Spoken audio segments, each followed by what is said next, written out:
और चलिए ब्रेक के बाद आप सभी का स्वागत है। एक बार फिर से एक बड़ी खबर का रुख करते हैं। आपसे कुछ ही देर बाद संसद भवन में कैबिनेट की बैठक। बड़ी खबर जहां आपको बता दें, आपसे कुछ ही देर बाद संसद में कैबिनेट की बैठक की शुरुआत हो जाएगी। प्रधानमंत्री नरेंद्र मोदी की अध्यक्षता में कैबिनेट की बैठक होगी। साथ ही इस बैठक में बजट से जुड़े हुए मुख्य प्रस्तावों पर चर्चा होनी है, जो कि पटल पर रखे जाएंगे। कैबिनेट बैठक में आम बजट को मंजूरी दे दी जाएगी। तो बड़ी खबर जहां महज एक अंतिम प्रक्रिया बची हुई है और वो है कैबिनेट की बैठक। कैबिनेट की बैठक में जैसे ही बजट को मंजूरी मिलेगी, उसके बाद 11 बजे का समय होगा जब लोकसभा में बजट पेश किया जाएगा।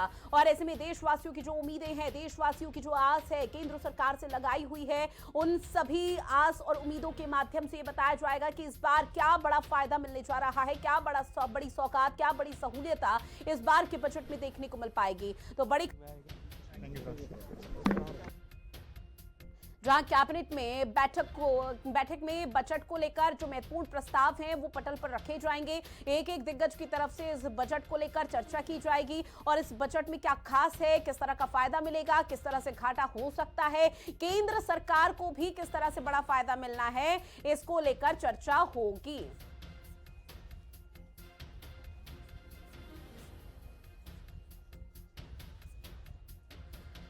और चर्चा की शुरुआत एक बार फिर से करेंगे। Subhash C Agarwal chairman and managing director हैं एसएमसी ग्रुप के। एक बार फिर से सर आपका बहुत स्वागत करती हूँ। प्रोफेसर अविनाश जी भी हमारे साथ लगातार जुड़े हुए हैं, अर्थशास्त्री। सर आपका भी हिंदी खबर में बहुत स्वागत एक बार फिर से। सुभाष सी अग्रवाल जी, आप ही के पास आती हुए एसएमसी ग्रुप के, चूंकि आप चेयरमैन और मैनेजिंग डायरेक्टर है सर, तो आपको आज के बजट से कितनी उम्मीदें हैं, क्या आस आप केंद्र सरकार से लगाए बैठे हैं, किस तरह का बड़ा फायदा?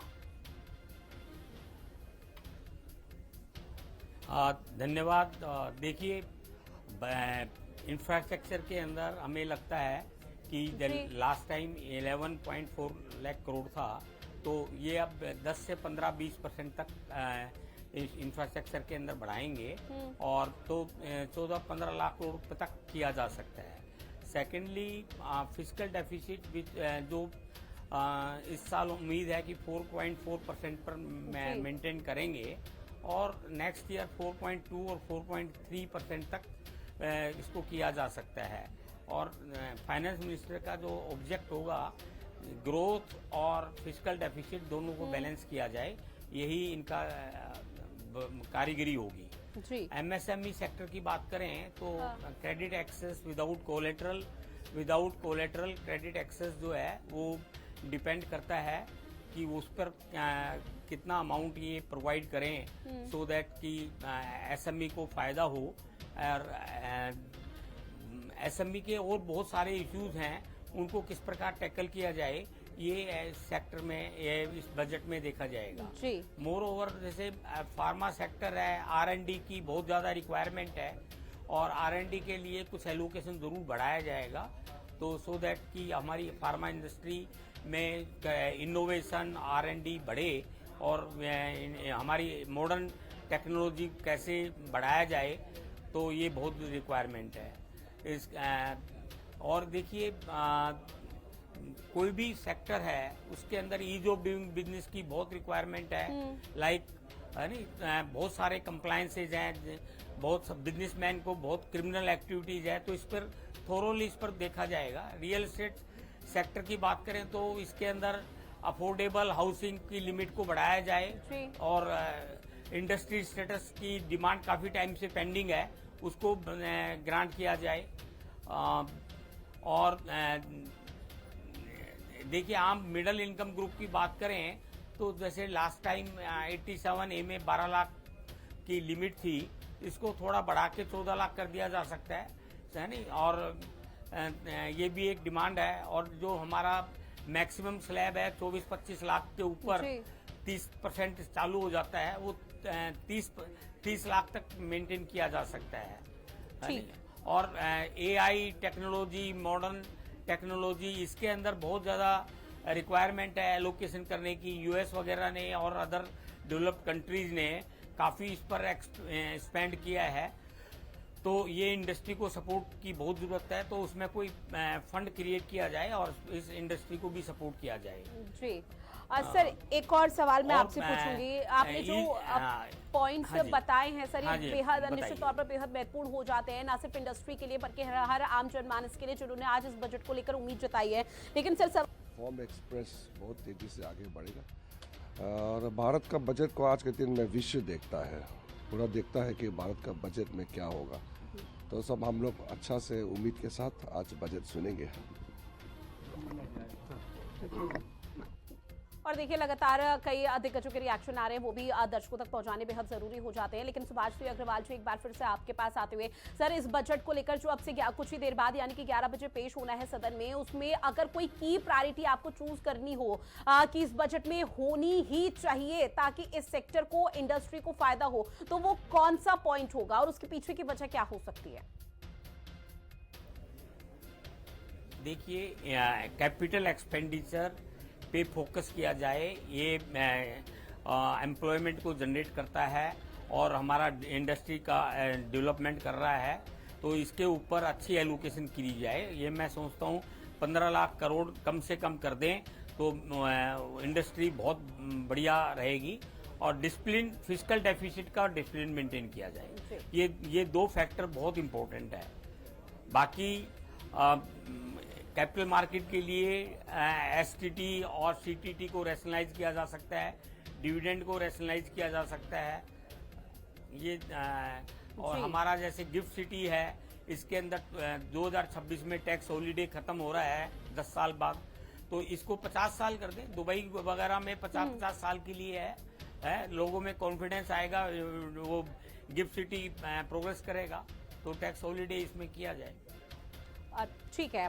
प्रोफेसर अविनाश जी, इसी सवाल को और आगे दूसरे तरीके से बढ़ाते हुए सर, कि आपकी नजर में कौन सा वो सेक्टर है जिसको आज इस बजट में अगर बूस्ट मिलता है तो उसका असर सेंसेक्स और निफ्टी पर भी पड़ सकता है?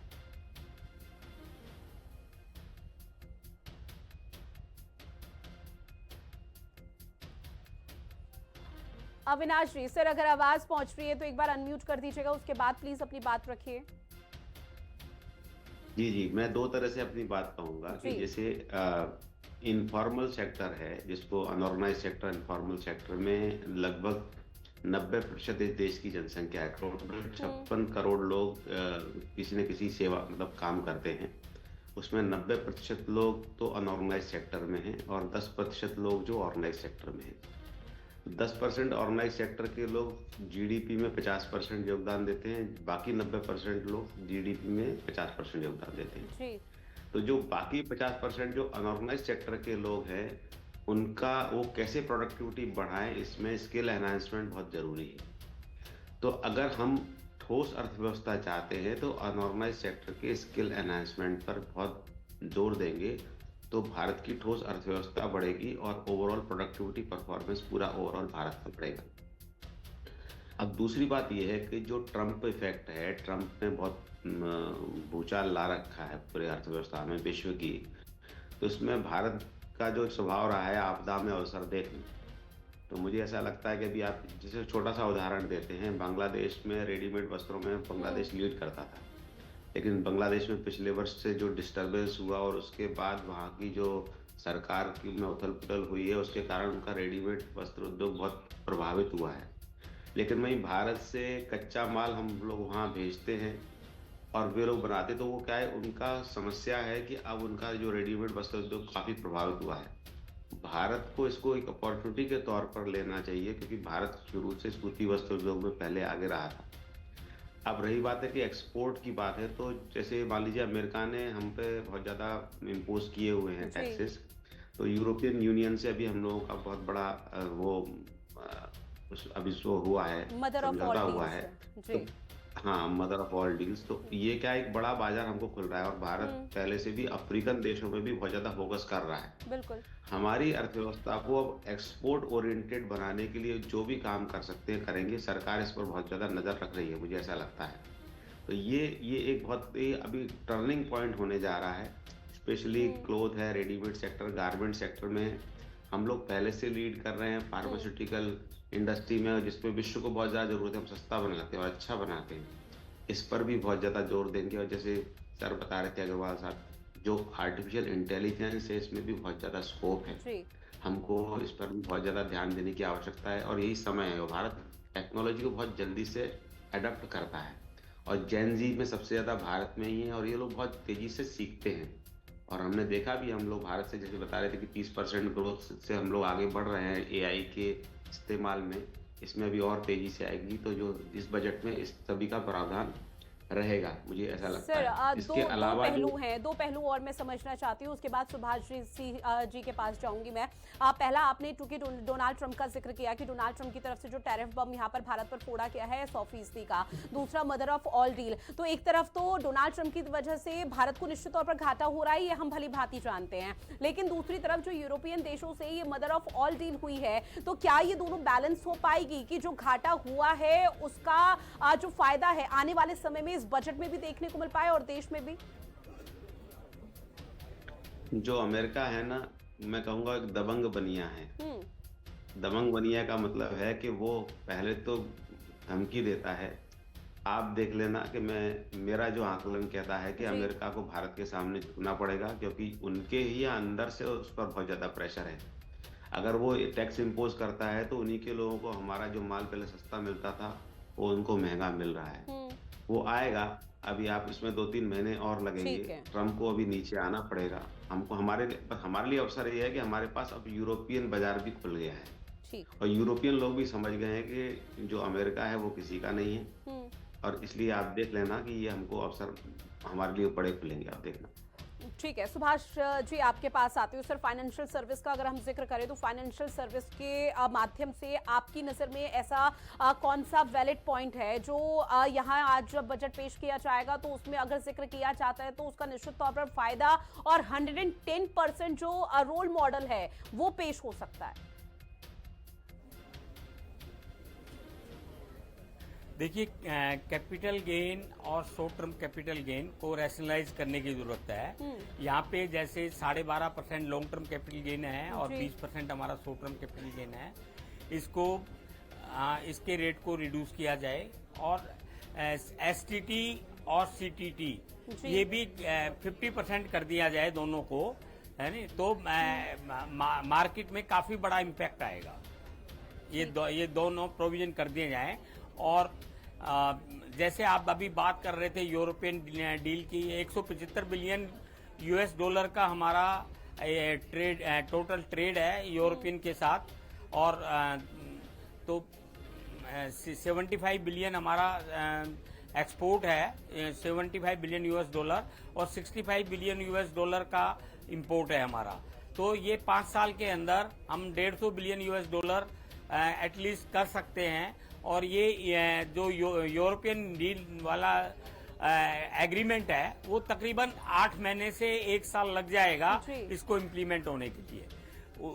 और इससे पहले अब देखिए, हमने प्रेशर टेक्निक तो बना दी है अमेरिका के ऊपर, उन पर भी पूरा प्रेशर है कि इसको अमेरिका भी अपने ट्रेड डील को जल्दी एप्लीकेबल करे। और मैं समझता हूँ ये 2 या 3 महीने में, आज पीयूष गोयल जी की भी स्टेटमेंट है कि ही फील्स की ये जल्दी स्टार्ट हो जाएगा। और वहाँ के लोगों का भी बहुत बड़ा प्रेशर है। उनको मेडिसिन बहुत सस्ती मिलती थी, वो अब बहुत महंगी हो गई है। और इंडिया की जो लेबर ओरिएंटेड जो एक्सपोर्ट थे वो सारे वहाँ पे बहुत डिमांड है और वो काफी महंगे चल रहे हैं। तो इसलिए ये डील भी, अमेरिका पर पूरा प्रेशर है, वो शो नहीं कर रहा, लेकिन यह है कि वो ये जल्दी हम देखेंगे कि ये जल्द 2-3 महीने में बिल्कुल। और अमूमन तौर पर यही देखने को मिला है कि जब तक भारत या फिर कोई देश कुछ सोचता है तो बिजनेसमैन है डोनाल्ड ट्रंप, तो उनका दिमाग अलग तरीके से घूम जाता है। लेकिन सर, सवाल मेरा डिफेंस सेक्टर को लेकर रहेगा कि सुभाष जी, आपकी नजर में डिफेंस में किस तरह का प्रावधान इस बजट में रहना चाहिए ताकि डिफेंस सेक्टर और मजबूत हो सके और प्रगाढ़ जो तस्वीरें हैं वो हमें देखने को मिल सके? डिफेंस सेक्टर में एक तो total allocation should be increase by 20%, क्योंकि ऑपरेशन सिंदूर में हमने देखा था 4 दिन के अंदर कि हमने भी टैकल वेरी वेल। और यहाँ पे हमें जो कोलाबोरेशन फ्रांस के साथ है या रसिया के साथ है और बढ़ाने चाहिए। लेटेस्ट इक्विपमेंट हमें और मिसाइल्स हमें, जेट और ये सब बनाने चाहिए अपने यहीं पर, और एक्सपोर्ट भी करना चाहिए।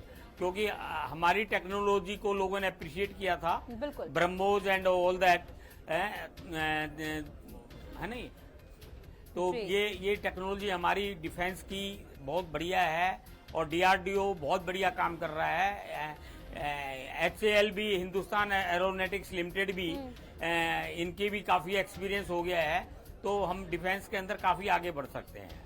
ठीक है, अविनाश जी आपके पास आते हुए सिलसिलेवार तरीके से सर राज्यों का भी डिस्कशन हम कर लेते हैं कि इस बजट में किस राज्य को कितनी बड़ी सौगात मिलने वाली है। सर चूंकि देखिए 2024 के जब लोकसभा चुनाव हुए थे तो उस दौरान TDP और JDU एक मजबूत नींव कहीं ना कहीं BJP और पूरी NDA के लिए थी। तो कहा यह जा रहा था कि बिहार और यहाँ पर जो साउथ के जो देश है, राज्य हैं, उनको बहुत बड़ी सौगात दी जा सकती है और उस बजट में वो छवि देखने को मिल पाई थी। लेकिन अगर इस बार हम बात उत्तराखंड देवभूमि की करें या हिमाचल प्रदेश की करें, पहाड़ी इलाकों की करें, हमने पिछले कुछ समय से देखा किस तरह से जो आसमानी आफत है उसकी वजह से बहुत ज्यादा नुकसान अविनाश जी हुआ है। तो क्या कोई विशेष पैकेज के तौर पर देखने को मिल पाएगा इस बार बजट में?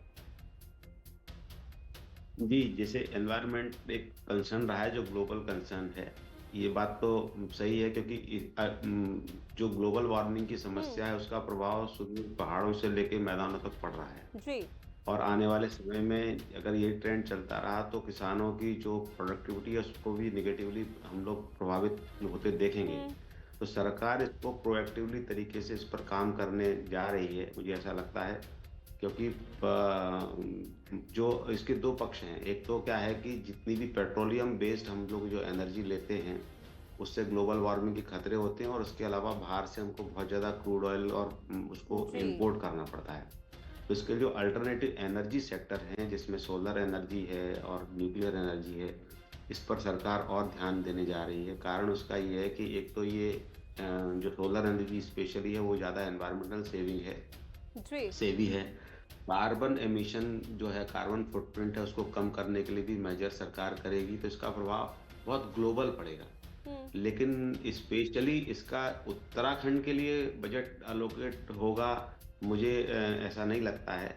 लेकिन ये इसको सरकार एक होलिस्टिकली देखेगी और इसका प्रभाव केवल उत्तराखंड में तो हमने पहली बार देखा है, हिमाचल में भी हुआ है, पहाड़ों में लगातार बारिश तेजी से हो रही है, लेकिन मैदानों में भी इसका असर पड़ रहा है। सरकार इसको बहुत ध्यान देगी। बिल्कुल सर, और इसी से जुड़ा हुआ एक सवाल ये भी कि देखिए बिहार को लेकर हम अमूमन तौर पर देखते हैं कि जब बजट पेश होता है तो बिहार के जो पॉलिटिकल पार्टीज हैं अपोजिशन में, विपक्षी पार्टी, उनकी तरफ से सवाल पूछा जाता है कि विशेष पैकेज कहाँ है, क्योंकि बिहार को विशेष पैकेज की मांग लंबे समय से की जा रही है, लेकिन आज तक ना तो विशेष राज्य का दर्जा दिया गया और ना ही पैकेज मिलता है। तो इस बार के बजट में बिहार के लिए आप क्या देख रहे हैं?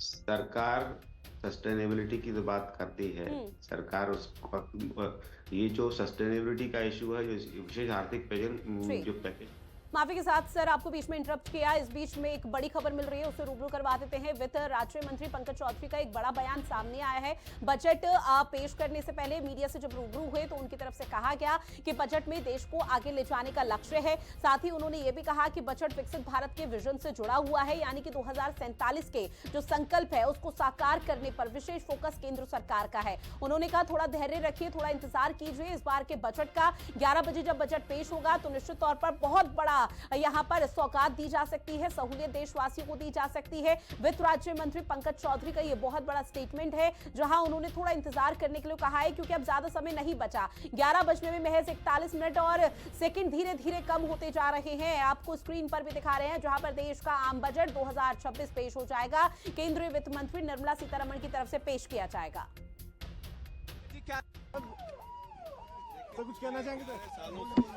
प्रधानमंत्री जी ने जो उनके नेतृत्व में जो बजट पेश आपको लगातार छाओं पे और देश को आगे बढ़ाने वाला बजट था, और आज का बजट जो पेश हो रहा है 2047 के विकसित भारत को ध्यान में रख करके बजट आएगा। कैसे देख रहे हैं पंकज जी, क्या रहेगा आज के बजट में? मैंने पहले भी कहा कि 2047 के विकसित भारत को बनाने के दृष्टिकोण से ये बजट होगा। क्या लग रहा है सर, किन किन वर्गों को साधने की कोशिश रहेगी? थोड़ा धैर्य रखिए, अभी सब पता चल जाएगा। और इस बीच एक और बड़ी खबर से आपको रूबरू करवा दें अब से महज कुछ ही देर बाद, यानी कि 1 घंटे का भी अब समय नहीं बचा है जब देश का आम बजट 2026 पेश होगा, जिसका पूरे देशवासियों को इंतजार है कि इस बार के बजट में क्या कुछ खास रहने वाला है। केंद्रीय वित्त मंत्री निर्मला सीतारमण पेश करेंगी 11 बजे लोकसभा में ये बजट, जहां पहली बार रविवार को बजट पेश हो रहा है। सबसे बड़ा पॉइंट तो यही है कि रविवार को पेश हो रहा है, इसलिए तो लोग अभी पूछ रहे हैं कि इस बार का संडे बजट के बाद फंडे हो भी पाएगा या नहीं हो पाएगा। वहीं आपको बता दें कि टैक्स राहत या सब्सिडी की उम्मीद जताई जा रही है। वहीं पीएम किसान योजना में बढ़ोतरी संभव मानी जा रही है, इस तरह की संभावना कयास लगाए जा रहे हैं। साथ ही एमएसएमई और एक्सपोर्ट को भी बढ़ावा यहां पर मिल सकता है, यानी कि किसानों के साथ साथ हर वर्ग फिलहाल उम्मीद जताया हुआ है। आस हर किसी को है कि इस बार का जो देश का आम बजट है वो बेहद महत्वपूर्ण है। और बजट की एक एक अपडेट लगातार आप तक साझा करेंगे। फिलहाल वक्त हो चला एक छोटे से ब्रेक का, फौरन हाजिर होंगे।